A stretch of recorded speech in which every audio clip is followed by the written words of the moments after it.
देश में मौजूद सरकार की दिमाग की दाद देनी पड़ेगी कि इस मुद्दे को कैसे भटकाया जाए, वो अच्छे से जानता है। ये मैं नहीं बोल रही हूँ, तो सबसे पहले आप ये वीडियो देखो। YouTube वाले स्टार टीचर्स जिनको कुछ जानना ना कौड़ी, बात है कि टीचर सबको कुछ आता जाता नहीं है। अच्छा तो तुम ही पढ़ाओ, हम लोग पढ़ने आ रहे हैं। पढ़ाओ कि 2000 के नोट में चिप लगा हुआ है, पढ़ाओ। रिपोर्टर मोहतरमा ये बोल रही थी कि जो YouTube टीचर्स होते हैं, ये जो स्टार टीचर्स होते हैं, इनमें 2 कौड़ी की अकल नहीं है। इनको पढ़ाना कहाँ आता है? ये तो बोर्ड पे कुछ भी बना देते हैं पढ़ाने के नाम पर। सही बात है।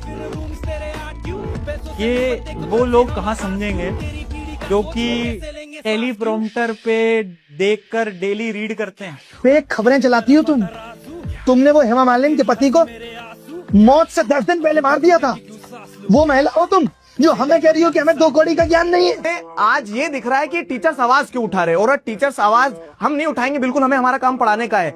लेकिन जिस बच्चे को साल भर पढ़ाया है, जिस बच्चे के साथ में अब आपने खान सर लोगों का तो आपने देख ही लिया होगा वीडियो। अब आप एक वीडियो और भी देख लो, आप खुद पूरे माजरे को समझ जाओगे कि किस लिए ये कराया गया और क्यों भटकाया जा रहा है लोगों को। कहाँ कूद पड़े अंजना दीदी को गाली देने के लिए। मैं अपने शिक्षक भाइयों से कहना चाहता हूँ कि चक्रव्यूह को समझो। जो स्टूडेंटों के जीवन के साथ मजाक चल रहा है, और ये मजाक ऐसे नहीं चल रहा है, ये अनजाने में नहीं चल रहा है। इसके पीछे एक बहुत बड़ी कैलकुलेशन है। नीट का मुद्दा, सीबीएसई का मुद्दा, एसएससी का मुद्दा और थोड़ा बहुत यूपीएससी का मुद्दा। जो युवा समाज है भारत का, वो आक्रोशित हो गया। गर्मी बढ़ गई, अब लो प्रेशर डेवलप होने लगा भारत में। अब ये लो प्रेशर जो डेवलप हो रहा था, ये सरकार को दिखाई पड़ रहा था। सरकार ने कहा एक काम करो, अंजना दीदी को पकड़ा, अंजना दीदी से कहा देखो तुम बस एक काम कर दो, ये सारे टीचर सारे एग्जामों पे चर्चा कर रहे हैं, टीचरों को उलझा दो। बोले जी बताएं। बोले बोल दो जाके आज टीवी पे, 2 कौड़ी के यूट्यूबर टीचर, जितने teacher SSC, CBSE, NEET, IAS की चर्चा कर रहे थे, सब कूद पड़े अंजना ओम कश्यप को। अरे अरे अरे अरे तुमने ऐसे कैसे, अरे तुमने हर तरीके तुम्हारी। अंजना ओम कश्यप ने खुद से नहीं कहा है। मैं टीचरों के बिहेवियर पे हैरान हूँ। इतने महान महान टीचर इतनी बड़ी साजिश नहीं पकड़ पाए। सारा मुद्दा ही गायब हो गया। दबाव बढ़ रहा था कि भाई शिक्षा मंत्री का इस्तीफा लिया जाए, सारा मुद्दा ही गायब होगा। सब टीचर ने बैटल मैदान ही बदल दी। सब अंजना ओम कश्यप तेरी औकात कैसे हो गई, ये कैसे होगा फलाना। अरे वो बेचारी कोई अपने घर से थोड़े कह रहे यार, उसको परमिशन है क्या बिना मतलब एक शब्द बोलने का? क्यों बोलेगी बिना मतलब? उसको नहीं पता कितने सारे यूट्यूबर टीचर है, उनके कितने बड़े बड़े फॉलोवर है, इसका कितना बैकलैश हो जाएगा पता है। मतलब ये बात अगर किसी बहुत सामान्य से चैनल वाले ने कही होती मैं मान लेता। उस चैनल को पता है कि भैया एक से एक टीचर है जिनके 20-20, 25-25 मिलियन फॉलोवर हैं, बैकलैश हो जाएगा। बस अंजना ओम कश्यप के एपिसोड से 3 लोगों को फायदा हुआ, सरकार को, आज तक के चैनल को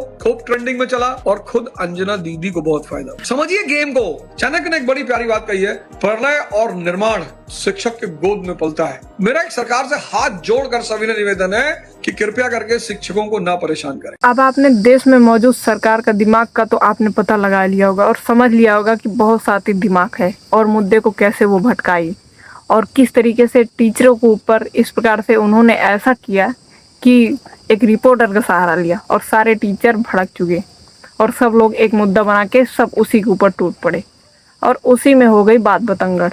अब देखो यहाँ तक भी आ गया है कि मतलब सारे टीचर हो चुके हैं परेशान। अब वो उस मुद्दे को दबा दिया जाएगा जो मुद्दा पहले से उठा था कि हाँ नीट पेपर कैसे लीक हुआ, ये कैसे लीक हुआ। इसमें सारे टीचर स्टूडेंट के साथ खड़े होकर बोलते थे, तो इसीलिए ज़्यादा इन लोगों को दिक्कत होती थी।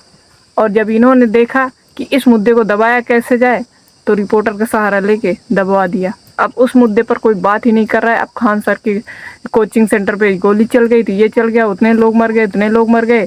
कुछ टाइम बाद आपको देशद्रोही भी साबित करा देंगे कि जो लोग पढ़ते थे वो भी देशद्रोही हैं। खान सर तो थे ही, लेकिन वो खान सर जिसको जिसको पढ़ाते थे वो भी देशद्रोही ही हैं। दुनिया का विनाश कैसे होगा ये तो पता नहीं, लेकिन भारत का विनाश ये घटिया नेता, ये बिके हुए पत्रकार और ये सोई हुई जनता होगी, ये तो मुझे पूरा यकीन है। क्योंकि कुछ भी मुद्दा उठता है सरकार के खिलाफ, तो वहाँ पर किसी न किसी बात को लेकर दबा दिया जाता है। तो इसीलिए मैं दोनों टीचरों से यही कहना चाहूँगी, दोनों आपस में सुलह कर लें और अपने बच्चों का भविष्य देखें, क्योंकि उनका भविष्य आप लोगों के हाथ में है। तो फिर मिलते हैं किसी नेक्स्ट वीडियो में, तब तक के लिए जय हिंद, वंदे मातरम।